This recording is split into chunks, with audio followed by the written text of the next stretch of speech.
I want to start off today with a question that, sounds a bit like a superpower, but is actually just biology. Okay, color me intrigued. Have you ever looked at someone, maybe a partner, a boss, or even just a stranger at a bar, and realized that the words coming out of their mouth were completely at odds with the story their face was telling? Oh, absolutely. We've all felt that dissonance. It's that gut feeling where you think something isn't right here, but you can't quite put your finger on why. Exactly. And usually we just ignore it. We listen to the words because, well, that's how we're trained to communicate. But what if you could turn the volume down on the words and turn the volume up on everything else? Which is exactly what we're getting into today. Yeah, today we are stripping away the magic from mind reading. We're doing a deep dive into the Art of Mentalism by Daniel Smith. And I'm really glad you used the word stripping, because that's what this source material is doing. It's not teaching us how to pull rabbits out of hats. Right, no top hats here. No, it's a manual on reverse engineering the human operating system, basically. Yeah. Smith argues that what we call mentalism, the stuff Darren Brown or the character from that TV show, The Mentalists, do, it isn't mysticism at all. It's weaponized psychology. Weaponized psychology. I really like that phrase. So the mission for this deep dive is to see if we can actually learn these tools. For you listening, we're going to break down how to spot microexpressions, how to detect lies through body language, how to build instant rapport using something called mirroring, and even how to use covert hypnosis in everyday conversation. It's a full toolkit. We're moving from basic observation to interpretation, and finally, all the way to influence. So let's unpack the foundation first. Smith starts with a reality check that honestly made me feel a little unobservant. He argues that most of us are just walking around with our eyes wide shut. Yeah, he proves it with a test that fails almost everyone. I'll ask you, and the listener can play along too. Close your eyes for a second. Okay, they're closed. Without peeking, can you tell me the specific color of your next-door neighbor's front gate? I read this part in the book and I still struggled with it. I see that house every single morning. I think it's maybe black or dark green. But you wouldn't swear to it in court. No, I honestly couldn't. And that's exactly his point. The brain is an efficiency machine. It filters out all this irrelevant data just to save energy. We see the concept of a gate, but we don't actually observe the details of that specific gate. Right. A mentalist, according to Smith, simply learns to turn that filter off. Yeah. They are hyper-observant in a way that feels supernatural to the rest of us, but it's really just raw data collection. So if step one is just to open your eyes, step two is knowing what you're actually looking for. The text dives heavily into the research of Dr. Paul Ekman and the science of faces. Yes, Ekman's work is foundational here. Now, most people know the basics, like smiles imply happiness. But Smith focuses on the fact that these 7 universal expressions are biologically hard-coded. They aren't cultural habits. Right, and this is a crucial distinction. Ekman didn't just study people in New York or London. He actually went to a rural tribe in Papua New Guinea that had zero contact with the outside world. No media, no nothing. And what happened? When he showed them photos of emotional faces, they recognized them instantly. It proved that a grimace of disgust is the exact same thing in a boardroom in Tokyo as it is in a village in the Amazon. Meaning you can't really learn to hide them completely, can you? You can try. But Smith talks about these microexpressions. These are involuntary flashes on the face that last less than 1/5 of a second before your conscious brain steps in to put a mask on. Just a split second. Exactly. If you catch that flash, you see the raw truth. Let's break down the most useful ones from the source, because some of these are pretty subtle. Smith flags disgust as a major one to watch out for. Disgust is fascinating because it's evolutionary. It's literally the face we make when we smell rotten meat. The nose wrinkles up, the upper lip raises. It's a physical mechanism to close off your nasal passages. Right, keeping the bad smell out. But socially, it is devastating. Smith offers a pretty terrifying tip here for you to watch out for. He says if you're telling your romantic partner a story, or you walk into a room and you see a micro-expression of disgust on their face, the relationship is likely over. That seems extreme, doesn't it? I mean, everyone gets annoyed with their partner sometimes. But annoyance is anger. That's totally different. Anger says, I don't like what you did. Disgust says, I am repulsed by who you are. Oh, wow. Yeah, it's a rejection of the person, not just the action. It's the most toxic signal you can get in a relationship. Okay, that is a heavy takeaway. Let's look at something a bit more nuanced. The difference between surprise and fear. I feel like bad actors mix these up all the time. Oh, constantly. In both cases, your eyebrows go up. But Smith points out the mechanical difference. In genuine surprise, the eyebrows curve up. In fear, they go up, but they're also pulled together. Creating that wrinkling right in the center of the forehead. Exactly. And the mouth is different too. Surprise drops the jaw loose. Fear stretches the lips horizontally, creating tension. Also, timing is everything with this one. How so? Real surprise is a reflex. It lasts maybe a second. If someone walks into a surprise party and stands there with their mouth open for 5 seconds, hands clamped on their cheeks. They already knew about the party. Precisely. They're selling the emotion because they think that's what surprise is supposed to look like. The expression that really stuck with me, though, was contempt. The book notes it's the only asymmetrical expression. It is. It happens on just one side of the face. One lip corner tightens and angles up towards the ear. It looks a bit like a smirk, but it's much colder. And the source uses the example of George Bush showing this expression. And just as a quick reminder to the listener, we're just reporting the author's analysis here, not taking any political sides. Right. Purely an observational example from the text. You see it in politicians across the spectrum constantly. It signals moral superiority. If you're negotiating a salary and your boss gives you that one-sided lip tighten, they think your request is laughable. They feel they're above you. And then there's sadness, which Smith claims is the absolute hardest to fake. Because the eyebrows again. Genuine sadness involves the inner corners of the eyebrows pulling up and together. It creates a sort of triangulation on the center of the forehead. Which is hard to do on command. Incredibly difficult. You can't really do it voluntarily without actually feeling sad. If someone is crying but their forehead is completely smooth or the brows are flat. Crocodile tears. Crocodile tears. So we're watching the face. But the source text moves us down to the rest of the body, quoting that famous 93% rule. Yes, Albert Moravian's statistic. That 55% of communication is body language, 38% is tone, and only a tiny 7% is the actual words. Which is wild to think about. Even if those numbers vary a bit, depending on context, the core principle stands. We are leaking information constantly. Smith calls this the gesture slip. This concept of leakage is just fascinating. It's the idea that the subconscious mind is actually a terrible liar. It desperately wants to tell the truth. So if the mouth is lying, the hand might accidentally confess. Exactly. And the text uses a really specific, somewhat controversial example involving Barack Obama. Again, just sharing the book's specific anecdote impartially here. Right. It's a classic case study in body language circles now. During the 2008 campaign, Obama was speaking about his opponent, John McCain. Verbally, he was being very polite and diplomatic. But his body wasn't. Right. As he mentioned McCain, he raised his hand to scratch the side of his face. But the way he did it was by extending his middle finger and rubbing it against his cheek. So visually, he was effectively flipping the bird to McCain while pretending to just scratch an itch. It looks exactly like that. Now, a skeptic would just say, hey, his face itched. But Smith argues that in that specific context, with that exact timing, it's a gesture slip. The subconscious hostility manifested as a physical gesture that was just ambiguous enough to be socially deniable. It's the perfect crime for the subconscious. I didn't insult him, I just had an itch. Exactly. And you see this in everyday life all the time. The text mentions the headshake contradiction. Oh, I've caught people doing this. If you ask someone, did you take that 10 pounds from the desk? Oh. And they say yes, but their head is subtly rotating slightly left and right. Believe the head. Always believe the head. The body is denying the lie as it's being spoken. What about the one-sided shrug? That's a favorite of mine. A full shrug where both shoulders go up and palms face up means I genuinely don't know. But a partial, one-sided shoulder hitch means the person isn't fully committed to what they're saying. It's like a half-hearted performance. Yeah, it signals doubt or deception. And the book mentions question deflecting, too. When someone repeats a question back at you to buy time, like, did I take the 10 pounds? 10 pounds, I thought I saw that earlier. Classic stalling tactic. They're frantically building the lie in their head while their mouth runs. Or lip pursing. The text says that's a sign of stress or holding back information. Yes, literally pressing your lips together to stop the words from coming out. So those are signs of deceit or stress.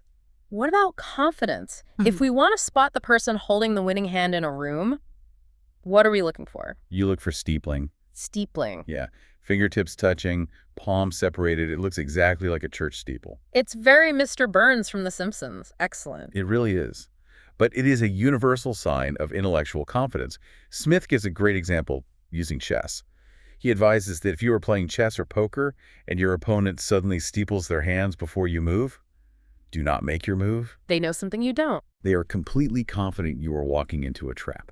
Conversely, if you want to appear confident in a meeting, just stop fidgeting and steeple your hands. It signals to everyone that you know exactly what you're talking about. Okay, so we've covered observation. We know what people are feeling and if they're lying. Let's pivot to the next part of our mission social hacking.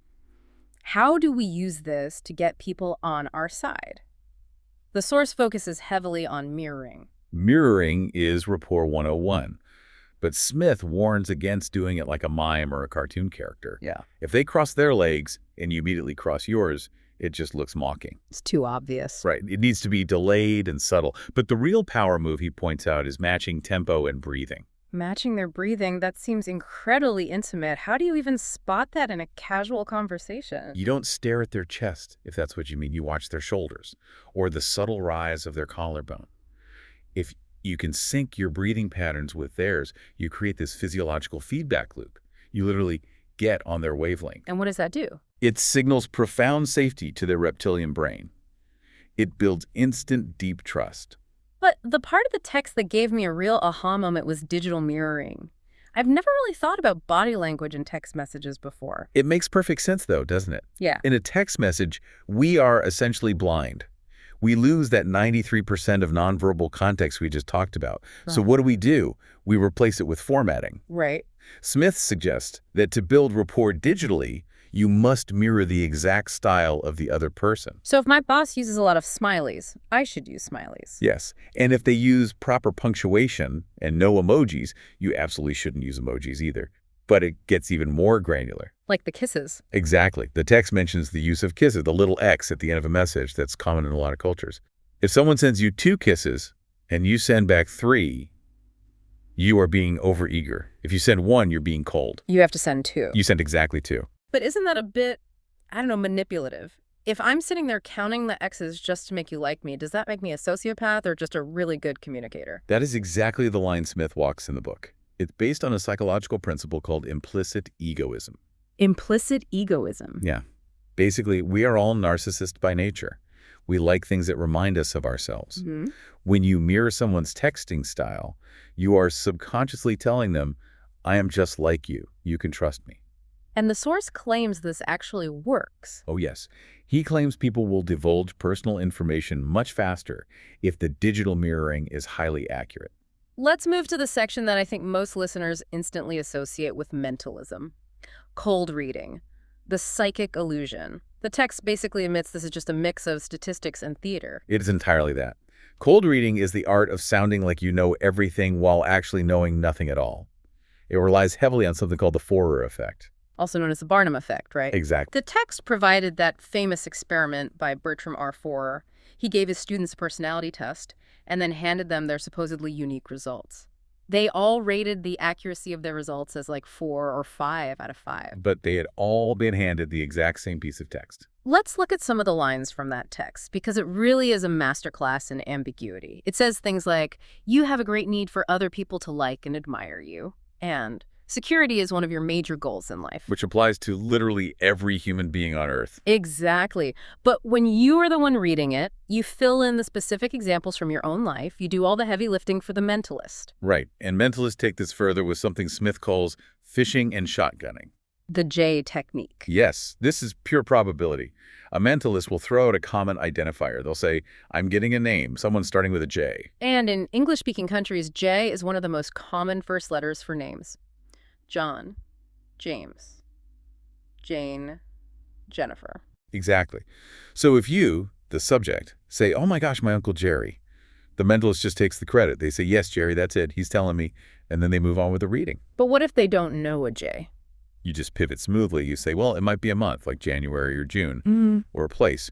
You keep firing the shotgun until one of the pellets hits the target. What about psychometry? The book describes this technique of holding an object and talking about a white door.